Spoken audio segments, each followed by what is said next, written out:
बिस्मिल्लाहिर्रहमानिर्रहीम। Dear students, अस्सलाम वालेकुम। आज मैं हाज़िर हूँ lecture number 3 second year physics. कल तक हमने इलेक्ट्रिक फ़ील्ड तक पढ़ा था, इलेक्ट्रिक फ़ील्ड के बारे में पढ़ा था। उसमें मैंने आपको 3 चीज़ें बताई थी। आज हम आगे चल रहे हैं। आज का जो हमारा लेक्चर है उसका नाम है इलेक्ट्रिक फ़ील्ड लाइंस, या इन्हें इलेक्ट्रिक लाइंस ऑफ फोर्सेस भी कहा जाता है। अगर देखा जाए हेडिंग के अंदर इलेक्ट्रिक फील्ड, यहां तक तो हम पढ़ चुके हैं। हमने कल पढ़ा था बड़ी डिटेल के साथ कि इलेक्ट्रिक फील्ड क्या होता है, इसका कंसेप्ट किसने दिया था और इससे हमें किन चीज़ों का पता चलता है, ये मैंने आपको कल बता दिया था। आज हम आगे बढ़ रहे हैं। आगे लिखा हुआ है लाइंस। यहां से आइडिया मिल रहा है आपको कि ये कोई लाइंस ही होंगी, लेकिन हमें यहां जानना यह है कि ये कौन सी लाइंस है। तो अब इसको डिफाइन करने के लिए या इनको जानने के लिए मैं एक डायग्राम बना रहा हूं। उस डायग्राम की मदद से हम इनकी डेफिनेशन बनाएंगे। तो डायग्राम जरा देखिए कि फर्ज करें ये एक पॉइंट चार्ज है। मैं यहां पे पॉजिटिव ले रहा हूं, नेगेटिव भी ले सकते हैं। एक पॉइंट चार्ज है, मैं इसके अराउंड सर्कुलर शेप में या स्फेरिकल शेप में मैं यहां पे कुछ टेस्ट चार्जेस रखने लगा हूं Q0। कल बताया था आपको कि टेस्ट चार्ज कन्वेंशनली यानी ये रिवाज है कि इसको पॉजिटिव ही लेंगे आप। तो ये Q0 इसी तरह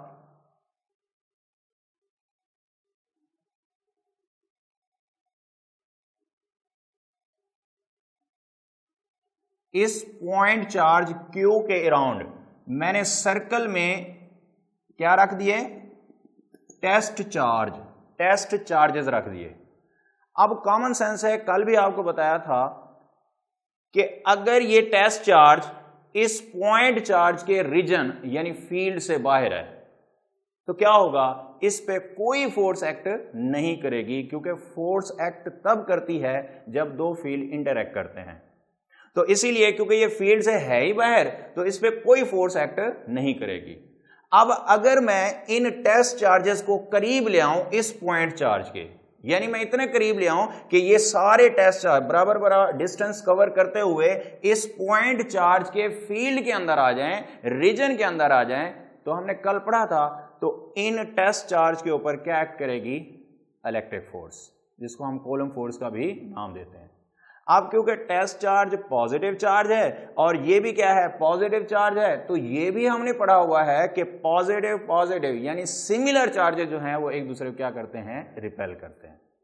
तो अब रिपल्शन की वजह से क्या होगा, ये वाला जो टेस्ट चार्ज है इसने मूव करना है। किस तरह मूव करना है, ये देखिए, इस लाइन के अलांग। इसी तरह ये वाला टेस्ट चार्ज इस लाइन के अलांग मूव करेगा, ये वाला टेस्ट चार्ज इस लाइन के अलांग मूव करेगा, ये चार्ज इस लाइन पे, ये चार्ज इस लाइन पे, ये चार्ज इस लाइन पे और ये चार्ज इस लाइन पे मूव करेगा। अब अगर आप सोचिए कि इन्हीं सारे चार्जेस को मैं इस पॉइंट चार्ज के बिल्कुल करीब ले आता तो फिर वो लाइंस कैसी बनती। जाहिर है कि ये टेस्ट चार्ज इस पूरी लाइन के अलांग इसने मूव करना था। इसी तरह ये लाइन हो गई, ये लाइन हो गई।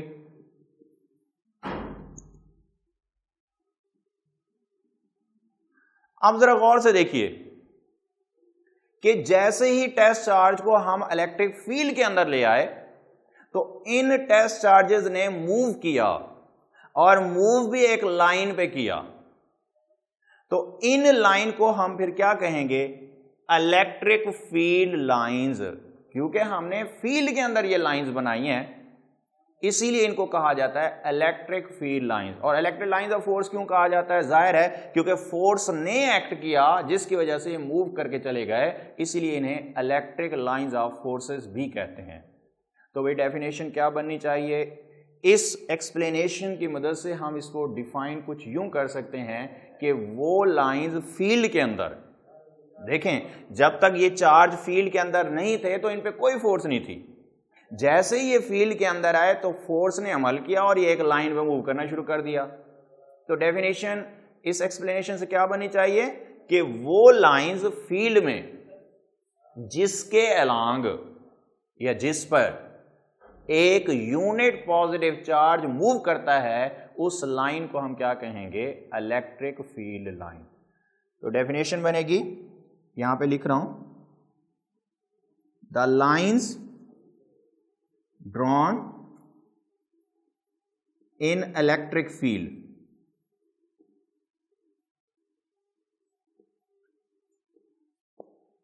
along which a unit positive charge moves are called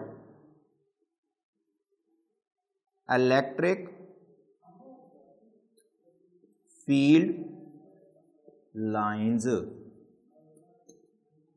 तो ये है डेफिनेशन। और एक बात याद रखिएगा, ये हकीकत में लाइंस होती नहीं है, कहीं आप ये समझ लें कि फील्ड के अंदर ये लाइंस बनी होंगी, नहीं, ये इमेजिनरी है, यानी ये फर्जी है। सिर्फ हम इनको इसी तरह डिफाइन कर रहे हैं कि भाई वो लाइन फील्ड के अंदर जिस पर यूनिट पॉजिटिव, यानी टेस्ट चार्ज यहां पे हम ले रहे हैं, यूनिट पॉजिटिव चार्ज मूव करता है, उस लाइन को हम क्या नाम देंगे? Electric field lines.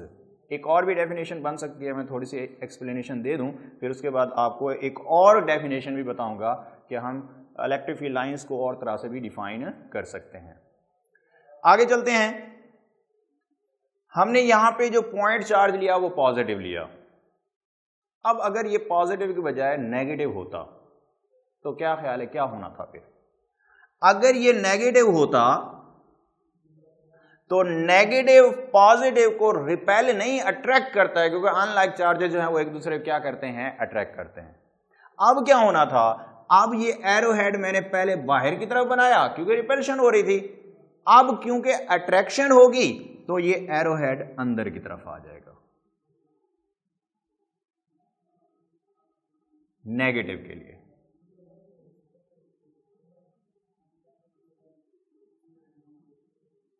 तो भाई इससे हमें दो बातें समझ आ गई।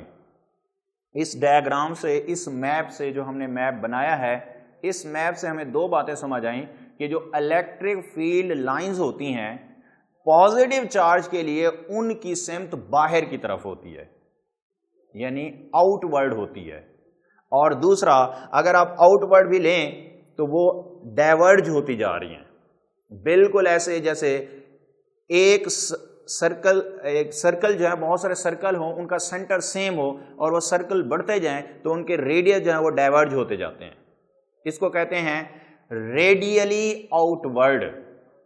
तो पॉजिटिव पॉइंट चार्ज के लिए field lines are radially outward और नेगेटिव चार्ज के लिए रेडियली इनवर्ड, क्योंकि पॉजिटिव के लिए बाहर की तरफ है, नेगेटिव के लिए अंदर की तरफ है, इसीलिए हम पॉजिटिव चार्ज को सोर्स का नाम देते हैं और नेगेटिव चार्ज को जो है वो सिंक का नाम देते हैं, क्योंकि जहां से निकल रही है वो सोर्स, जहां जा रही है वो क्या होगा? सिंक होगा।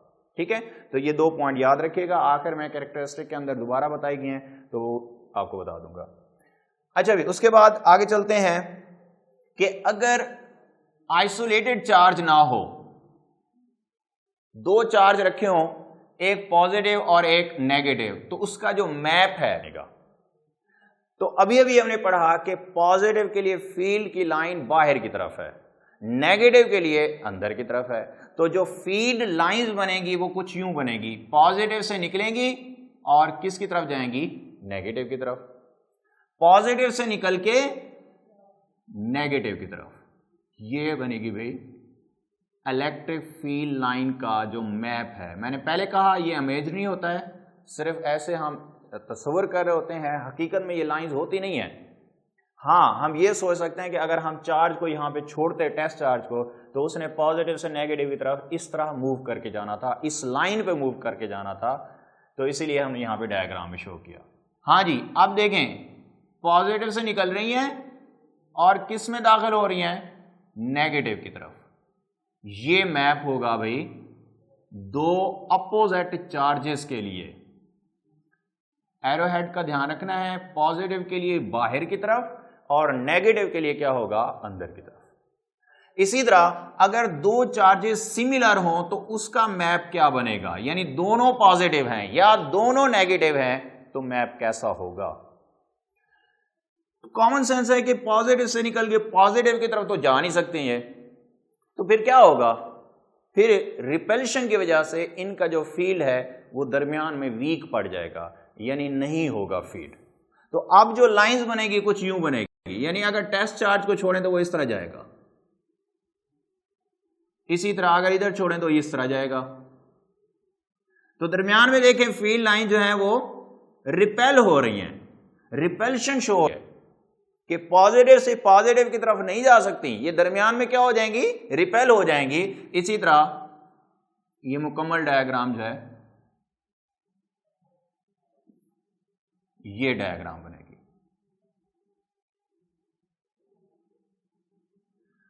इसी तरह अगर यहां पे एक दोनों नेगेटिव चार्ज होते तो यही डायग्राम बनी थी, फर्क ये होता कि जो एरो हेड है वो बाहर की बजाय अंदर की तरफ हो जाता।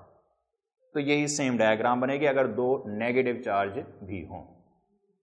अच्छा भाई आगे चलते हैं। यहां पे एक ऑब्जेक्टिव आती है कि इलेक्ट्रिक फील्ड लाइन जो हैं वो कितनी डायमेंशनल होती हैं। तो याद रखें वो 3 डायमेंशनल होती हैं। मैं 3 डायमेंशनल कह रहा हूं, ये नहीं कह रहा कि जो फील्ड एक फील्ड लाइन है वो 3 डायमेंशनल, नहीं, फील्ड लाइन जो है 3 डायमेंशनल है, एक लाइन की डायरेक्शन एक ही होगी, ये याद रखिएगा। वो कैसे कि जैसे एक बॉल होती है स्फेरिकल शेप में होती है, चार्ज को भी हम स्फेरिकल शेप में कंसीडर कर रहे होते हैं। अब जैसे बॉल है, बॉल के ऊपर जो आप सुई पिन्स लगा दें पूरे सरफेस के ऊपर, तो बिल्कुल ऐसे ही चार्ज से जो फील्ड लाइंस निकल रही होती हैं वैसे निकल रही होती हैं जैसे सुई पिन्स होती हैं। अगर आप पूरी बॉल के सरफेस के ऊपर वो सुई पिन्स लगा दें तो ऐसे ही फील्ड लाइंस होती हैं। तो इसका मतलब फील्ड लाइन इधर भी निकल रही है, इधर भी निकल रही है, इधर भी निकल रही है, नीचे भी निकल रही है, हर डायरेक्शन यानी 3 डायमेंशनल होंगी। आगे चलते हैं। एक आप जब टेक्स्ट बुक पढ़ेंगे उसके ऊपर जो है कोई स्टेटमेंट यहां पे लिखी हुई है, उस स्टेटमेंट पढ़ के बता रहा हूं, उसके मीनिंग क्या है वो समझा देता हूं आपको। वहां पे स्टेटमेंट लिखी हुई है कि अगर किसी यूनिट एरिया या कोई एरिया, लेट्स से ये डस्टर है, इसका एरिया है, इसकी प्लेन है, वो कहता है कि अगर किसी यूनिट एरिया या किसी एरिया को फील्ड में ले जाएं, चार्ज के फील्ड में ले जाएं, तो उस एरिया में से गुजरने वाली field lines, area held perpendicular to the field line. देखें ये एरिया है, ये फील्ड लाइन है, तो अगर आप एरिया को फील्ड लाइन के परपेंडिकुलर रखें तो उस एरिया में से जितनी फील्ड लाइंस गुजरेंगी वो प्रोपोर्शनल होंगी to the strength of electric field. मतलब यह है कि अगर इस एरिया में से एक जगह 5 फील्ड लाइंस गुजर रही हैं और एक जगह 10 फील्ड लाइंस गुजर रही हैं, तो जहां 10 गुजर रही हैं समझ लें वहां फील्ड की ताकत, फील्ड की स्ट्रेंथ, फील्ड की इंटेंसिटी ज्यादा है। जहां कम गुजर रही हैं लाइंस वहां स्ट्रेंथ क्या होगी, कम होगी। तो इसलिए उसने कहा number of field lines passing through area held perpendicular to the field lines is proportional to the strength of electric field. तो ये स्टेटमेंट का मतलब है कि अगर ज्यादा फील्ड लाइंस गुजरेंगी तो स्ट्रेंथ समझ लें ज्यादा होगी, कम फील्ड लाइंस गुजरेंगी तो स्ट्रेंथ क्या होगी, कम होगी। तो यहां से फिर हमें अंदाजा हो रहा है कि हम इलेक्ट्रिक फील्ड लाइन को कुछ यूं भी डिफाइन कर सकते हैं। दूसरी डेफिनेशन देखिए, the number of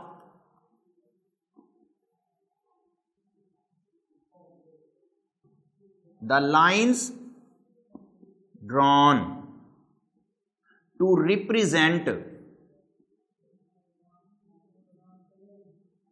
the direction and strength of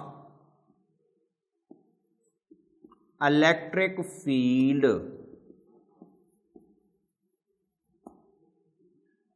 are called electric field lines.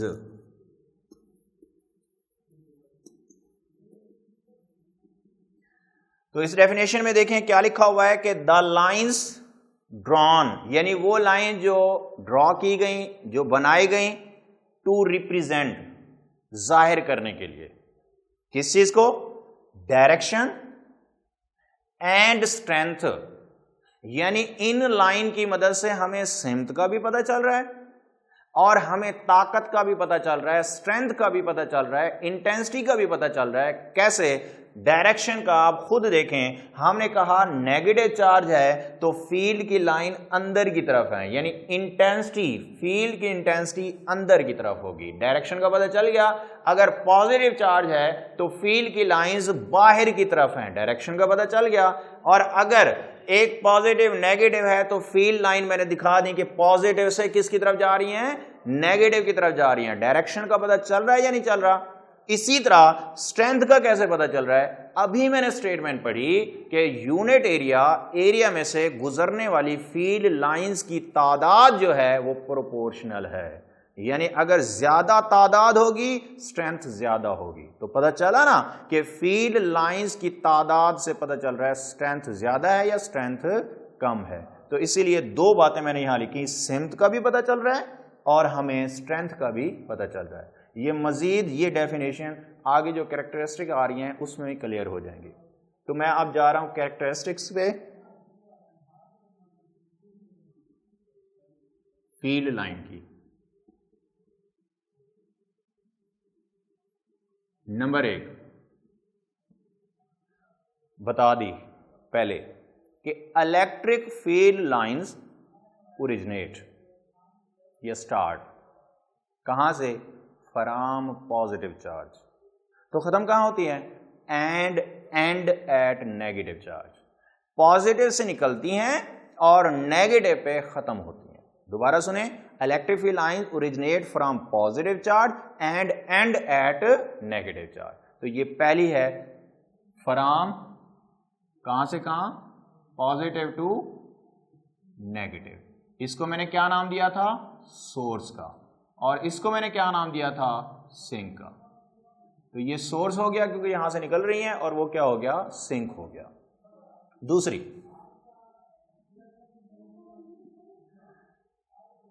यहां पे आप लोगों से एक क्वेश्चन है। क्वेश्चन ये है कि अगर ये चार्ज है, चार्ज के करीब फील्ड की स्ट्रेंथ ज्यादा होगी या चार्ज से दूर?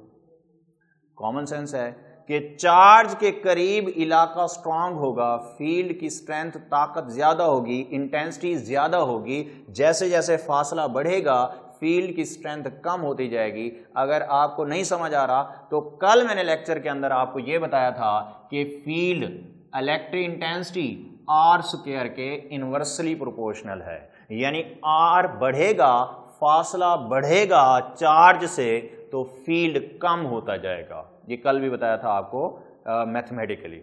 और कॉमन सेंस भी हमारे यही कहते हैं कि चार्ज के करीब फील्ड स्ट्रांग, चार्ज से दूर वीक होगा। ये पॉइंट मैं आपको इसलिए बता रहा हूं या इसलिए आपसे क्वेश्चन कर रहा हूं ताकि मैं एक और कैरेक्टरिस्टिक बना सकूं। तो क्या बननी चाहिए? अब जरा देखिए, चार्ज अपार्ट होती जा रही है, तो यहां पे एक और खासियत बन गई कि भाई जहां फील्ड लाइंस करीब करीब होंगी वहां फील्ड की स्ट्रेंथ ज्यादा होगी, और जहां फील्ड लाइंस दूर दूर होंगी वहां स्ट्रेंथ क्या होगी? कम होगी। ठीक है, तो दूसरा पॉइंट क्या हुआ? Where the field lines are closer, where the field lines are closer, field strength will be strong, and where the field lines are apart, field strength will be weaker. वो क्या होगी? वीक होगी। For close field lines strength क्या होगी? Weak. Electric field की strength weak. और for apart field lines strength क्या होगी? स्ट्रॉन्ग।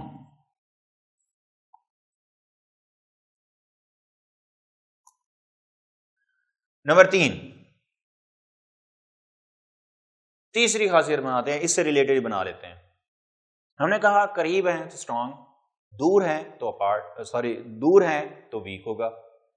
अब हम इनके दरमियान आते हैं कि वे फील्ड लाइंस ना पता चल रहा है कि क्लोज है, ना पता चल रहा है कि अपार्ट हो रही हैं, मतलब आपस में क्या है, फील्ड लाइंस पैरेलल। अगर फील्ड लाइंस पैरेलल हो तो फिर क्या कहेंगे, स्ट्रांग या वीक? स्ट्रांग तो तब कहेंगे जब क्लोजर का पता चल रहा हो, और वीक तब कहेंगे जब अपार्ट का पता चल रहा हो। लेकिन ये क्या है, आपस में पैरेलल। अगर पैरेलल होंगे तो समझ लें, जान लें कि वहां फील्ड की स्ट्रेंथ यूनिफॉर्म होगी या कांस्टेंट होगी। यूनिफॉर्म स्ट्रेंथ, फील्ड की स्ट्रेंथ, मैं पूरा नहीं लिख रहा, स्ट्रेंथ किस चीज की, इलेक्ट्रिक फील्ड की स्ट्रेंथ। तो तीसरी खासियत फिर क्या बनेगी, तीसरी खासियत बनेगी where the field lines are parallel, electric field strength will be uniform. ठीक है, अगर करीब है स्ट्रांग, दूर है तो वीक, और अगर पैरेलल हैं, ये पैरेलल कहां होती हैं आगे चल के हम पढ़ेंगे, एक टॉपिक पढ़ेंगे कैपेसिटर के हवाले से। तो कैपेसिटर की प्लेटें होती हैं, उनके दरमियान फील्ड लाइंस तकरीबन पैरेलल होती हैं, तो वहां फील्ड क्या होता है, यूनिफॉर्म होता है। चौथे नंबर पे आते हैं, जो मैप मैंने यहां पे बनाया है फर्जी मैप थे।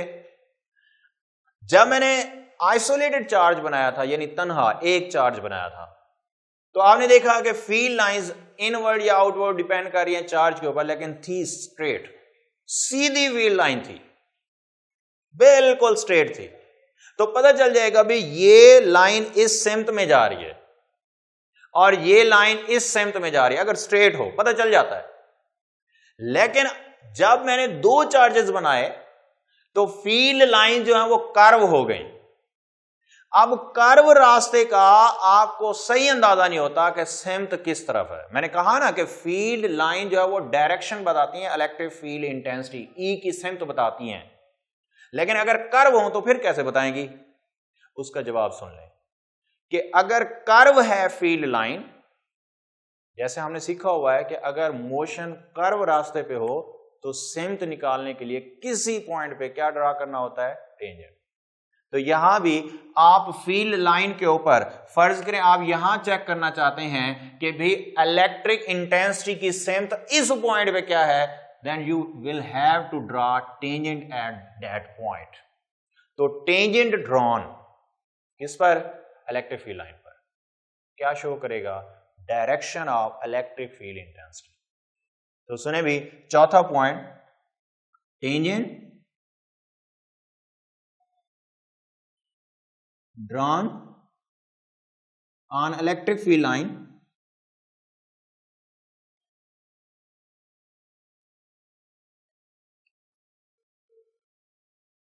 shows direction of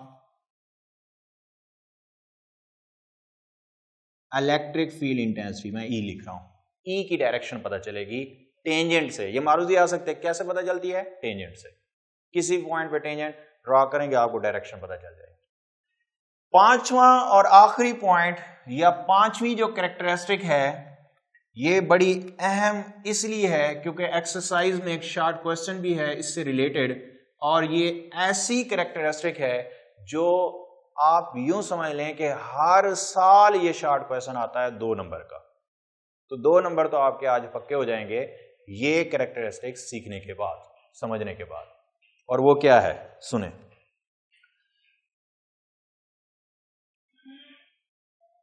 never two electric field lines can cross to each other. Two electric field lines can never cross to each other, यानी 2 फील्ड लाइन अगर हम ले लें, 2 डिफरेंट 2, तो वो कभी भी एक दूसरे को क्रॉस नहीं कर सकती। व्हाई, क्वेश्चन ये आता है क्यों, तो उसका जवाब है क्योंकि इलेक्ट्रिक फील्ड लाइन, एक लाइन की बात हो रही है। आप सोच रहे होंगे कि पहले मैंने क्या कहा था, अब क्या कह रहा हूं, मैं दोनों समझा देता हूं कि एक फील्ड लाइन की एक ही डायरेक्शन होगी। डिफरेंट फील्ड लाइंस की और डायरेक्शंस हो सकती हैं, लेकिन एक फील्ड लाइन की डायरेक्शन जो है वो एक ही होगी। तो अगर एक से ज्यादा डायरेक्शन होती तो वो एक दूसरे को क्या कर जाती, क्रॉस कर जाती।